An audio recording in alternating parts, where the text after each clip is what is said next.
Baik, terima kasih.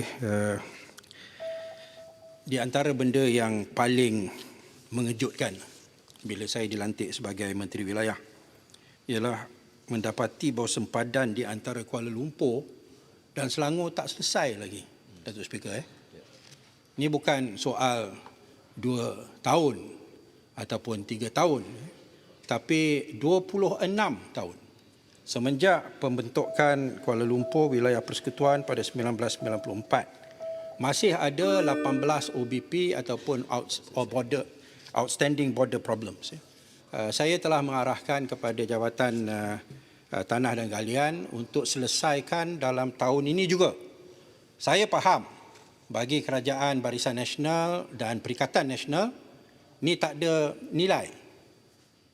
Dia bukan projek yang bernilai berjuta-juta macam Halal Hub di Labuan yang diberikan keutamaan. There is no money to be made. Ini kerja dalaman. Saya tak boleh terima alasan soal ini akan memakan masa yang panjang. Alhamdulillah, sempadan antara Selangor dan Wilayah Persekutuan telah pun selesai dan dimuktamadkan sefaham saya tahun lepas.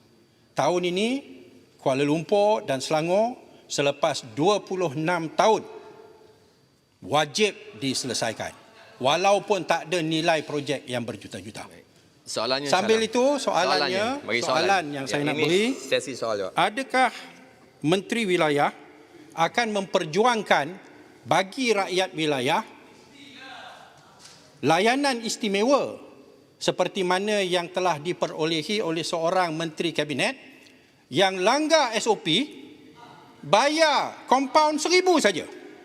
Adakah Menteri Wilayah bersetuju? Tapi tak pakai escort macam Wan Muhammad dulu.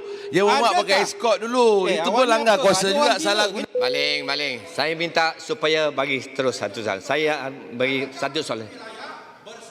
Lagi wayang dulu. Datang balik. Adakah Menteri Wilayah bersetuju dengan tindakan di mana Menteri Kabinet yang langgar SOP hanya dibayar kompaun 1,000 dan akan memperjuangkan ini untuk seluruh warga wilayah? Ataupun adakah Menteri Wilayah akan mengutuk keputusan itu dan menuntut supaya Menteri itu dibawa ke mahkamah? Baik.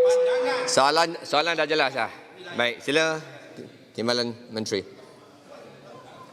Yang Berhormat Shah Alam, mantan menteri yang saya hormati. Mantan menteri Mantan menteri Wilayah Persekutuan yang saya hormati. Soalan keduanya tiada kaitan dengan soalan pertama. Dan saya rasa soalan itu saya tidak perlu jawab. Tapi memandangkan daripada penyataan yang diberikan, maka terdapat soalan yang tersirat dalam penyataan tersebut. Pertama sekali, untuk selesaikan ini adalah niat kita untuk selesaikan. Tapi kita perlu faham, selain daripada jawatan kuasa teknikal yang kita telah buat dan juga sebagainya, penyediaan MJM mengenai keanggotaan jawatan kuasa di peringkat wilayah adalah dalam tindakan. Memuktamadkan TOR, Term of Reference, yang mengandungi jawatan kuasa di peringkat negeri Selangor dan Wilayah Persekutuan dalam tindakan. Namun demikian, terdapat lagi 5 proses yang belum bermula. Pertamanya adalah jawatan kuasa pengukuran dan penandaan sempadan di peringkat negeri. Yang pertamanya.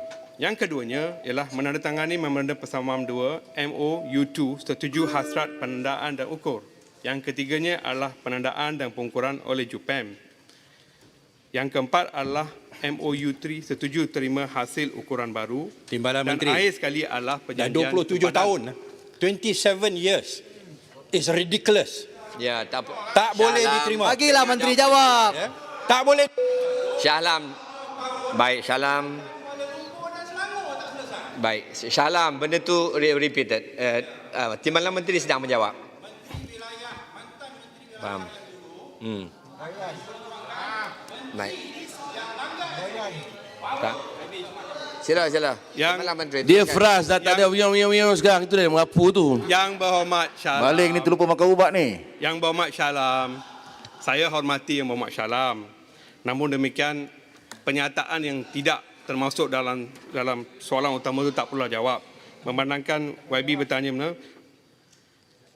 perlu untuk seorang menteri yang berkaliber seperti mantan KWP YB Shah Alam sepatutnya faham bahawa perkara teknikal perlu diselesaikan terlebih dulu, perkara-perkara teknikal. Dan perkara teknikal seperti pensepadan dan pengukuran ini perlu jelas kerana ianya melibatkan tanah negeri Selangor. Dan perlu difahamkan juga Sempadan tadi negeri-negeri lain macam mana? saudara, Sempadan negeri-negeri lain macam Bagilah mana? Menteri jawab. Shah Alam, ini soalan mengenai sebenarnya Yang Berhormat Shah Alam ni sebenarnya bertanyakan soalan-soalan begini hanya memberi visual ataupun visibility yang tinggi untuk saya, untuk rakyat Malaysia tahu, pandang dan dengar. Saya mengucapkan terima kasih Bagus kerana lah tu. memberikan Terima kasih. visibility. Sama-sama. sama. Baik, terus.